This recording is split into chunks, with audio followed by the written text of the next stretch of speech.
ભાવનગર શહેરના કુંભારવાડા વિસ્તારમાં આવેલી અમર સોસાયટીમાં મકાન પર વીજળી પડી હતી।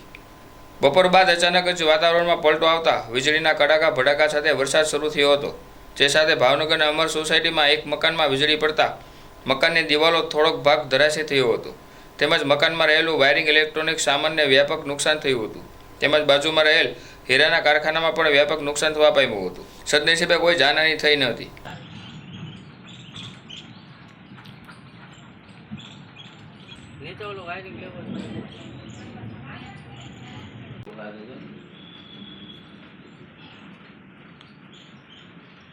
અરવિંદભાઈ ના